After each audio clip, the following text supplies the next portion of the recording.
So, I was traveling in Australia and I came across a town. I was hitchhiking, by the way, and I came to a very famous town.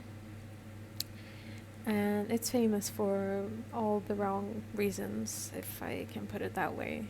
It's like kind of like the drug mecca of Australia, which is saying a lot.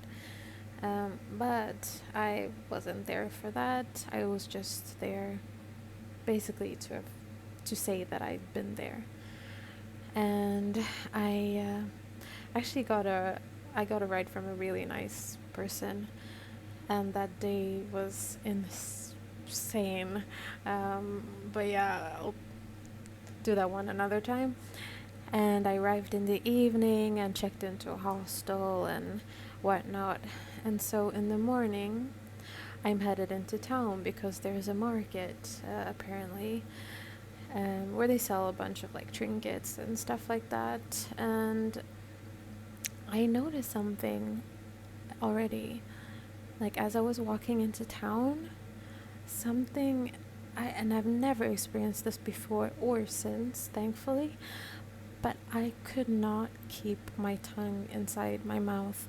And I didn't know about this. Like conspiracy theories and all that. I was like, okay, this is striking me as very strange and, demonic. But it felt so good that I just started laughing at it. But I could not stop, you know, going reptilian, essentially. Like with my tongue, I couldn't keep it in my mouth. It was the weirdest thing I've ever experienced. So I'm walking into town and my tongue is going wild. But as soon as I hit the main area where all these people are, it just completely cools down. So it's gone. I'm like, okay, I can communicate with people normally. And so I spent pretty much the whole day walking around that market and talking to people and buying some you know what, demonic stuff.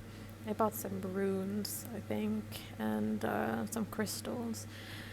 So yeah, I spent the whole day there somehow, and because it wasn't a big place. But then on my way back, I walked past this bar. And first of all, this whole town that I'd heard so much about, that's supposed to be the Mecca, completely decrepit, like so run down. You can tell that it had its heyday maybe like 10, 20 years ago, but now it's just dead. Like there's nothing going on there. All it has is tourism, and even that has waned because they've come down like a lot harder on the whole drug policy there and enforcement. So yeah, it's a dead town. It really, really was.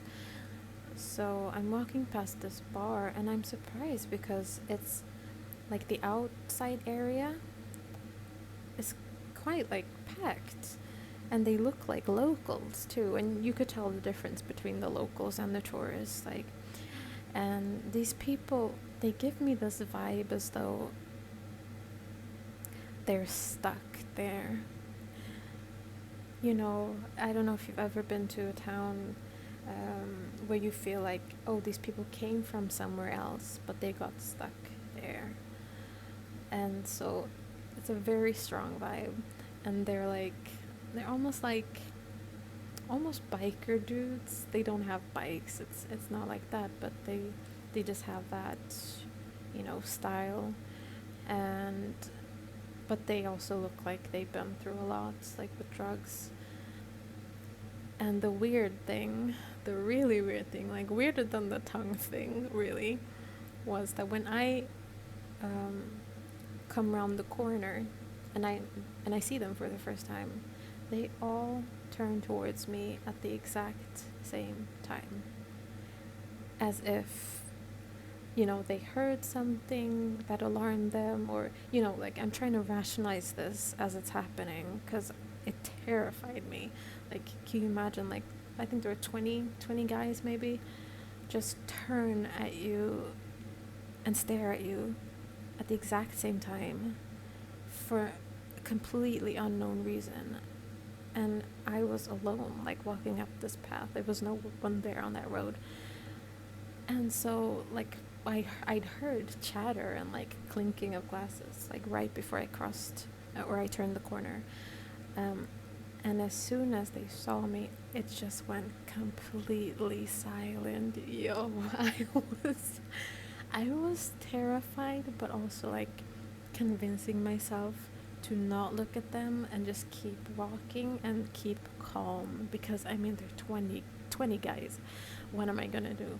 So I'm just trying to keep my cool, and as I'm walking past them, I can see their heads, like in my peripheral, like shift to follow me as I'm walking away, and I'm thinking, what, like, what?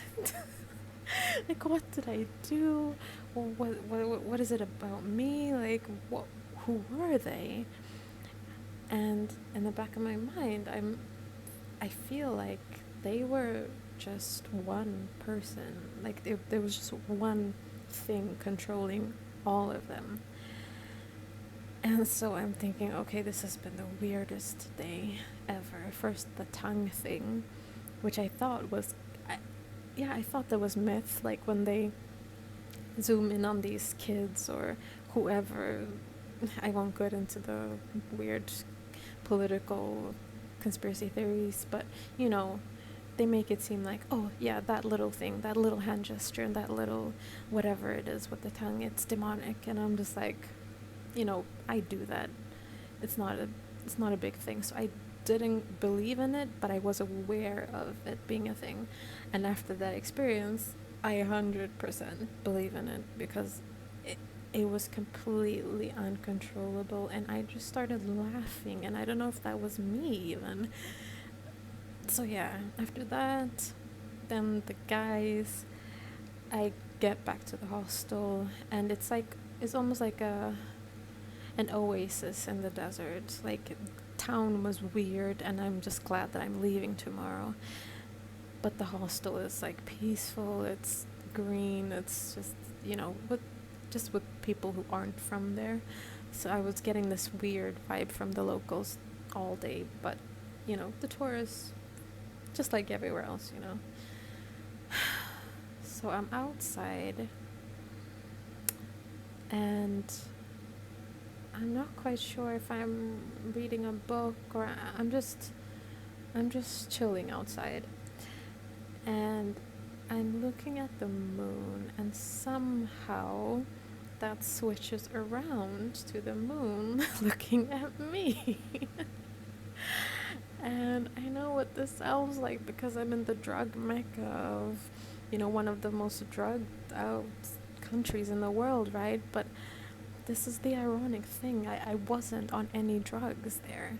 So I'm just thinking, okay, I've had experiences like this before where I would connect to the elements or whatever. But not like this, because the moon was different. The moon started talking to me, and let's just say, you know, the moon is archetypically supposed to be female, was male. And it really was like I was sucked into a different dimension, because I was 100% there, or like in our reality, and then the next second I wasn't. And I mean, I just said it, I was talking to the moon, and the moon was talking back. Like, that's not what happens in reality. And it's like everything around me disappears. I'm like locked in, basically. I can't get out. That's what I'm trying to get to. I'm locked in, and the moon is, and I know it's not the moon at this point, but I'm thinking, oh, it might be a spirit, which, you know, in my mind at that point was already, you know, a positive entity. So they're saying like, oh, I know you want enlightenment, I know you want this and that, and you're just looking for life to be the way it's supposed to be, sort of. And I was like, yeah. What if I could give you that now? And I was like, oh, I mean, that would be great. I don't think I've earned it though. And the voice is saying like, yeah, but that's the trap. People think they need to earn this, when really it's just given. And if you lose this opportunity, it won't come again. And I'm hypnotized at this point. Like, I'm not in my right mind at all. So I'm like, asking all these questions like, okay, yeah, cool, but I mean, what would that look like? What does that entail? And I don't think the voice was counting on me being inquisitive, because I wasn't really hesitant. I just needed to know, like, before I said yes, I needed to know what it would entail. Because I'm sure I would have said yes, like, yeah, either way. But the voice was sensing, like, okay, why is she so inquisitive? And then it became aggressive, and that's when I snapped back into reality. And I was like, no, I don't want this. No, thank you. And it was like the moon. Again, I'm saying the moon, but I really mean the enemy. It was him. It wasn't just some lower level demon. It was Lucifer himself. He came right into my face, like can you imagine, like from the sky, and just like zoom, like zoomed right into my face, and was like, take my offer, take the offer.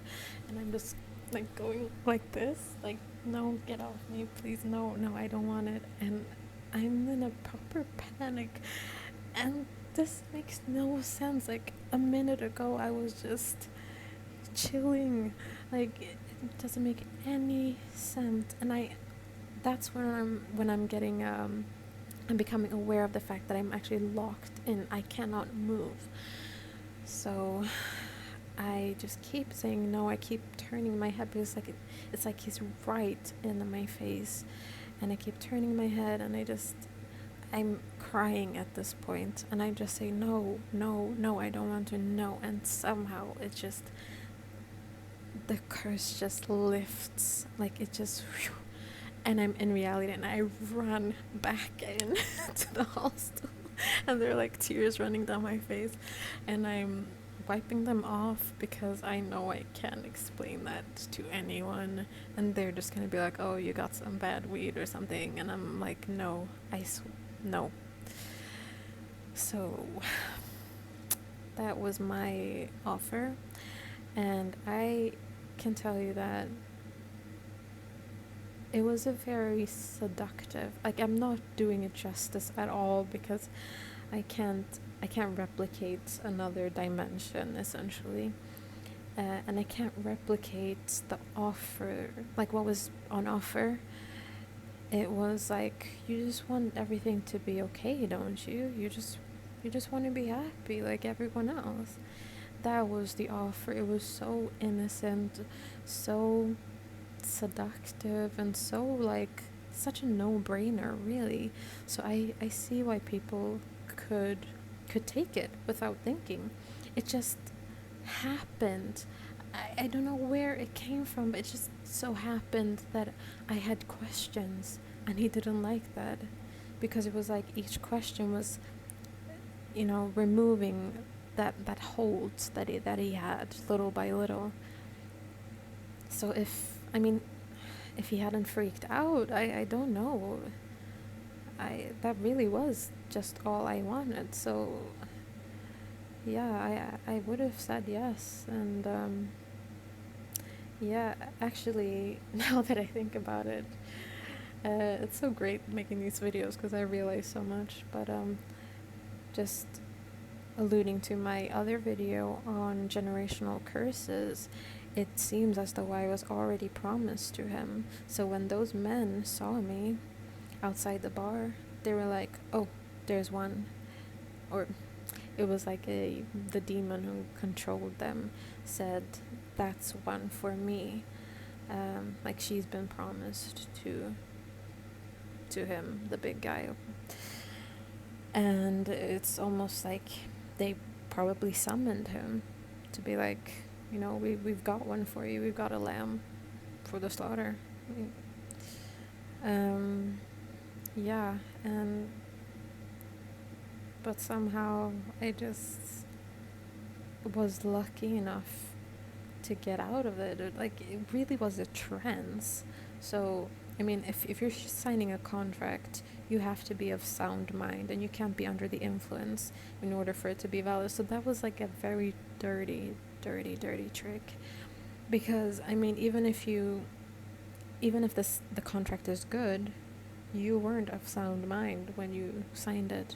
So I kind of want people to know that it's not always so cut and dry.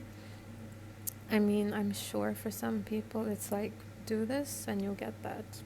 Simple as, And they obviously don't know what awaits them in the afterlife, or no one would ever, ever, ever agree to that. So there's obviously trickery going on. I mean, how else would he still be in the game? It's just tricks. It's just trick after trick after trick. And I guess something inside me, or someone was looking out for me that day to just make me question. Yeah, I think that's pretty much all I have to say about that. It was a very, very, very interesting and exhausting day, and I've never left a place quicker than that. I've never woken up so early, I think. So yeah, I don't recommend any type of encounter like that. I know people try and summon demons, including him, and I would just really advise against that, because you as a human are extremely gullible, trickable, vulnerable. You don't know it because you're just surrounded by other humans, right? But in the face of something like that, you don't really stand a chance. I was just lucky. Yeah. So please don't ever accept an offer like that.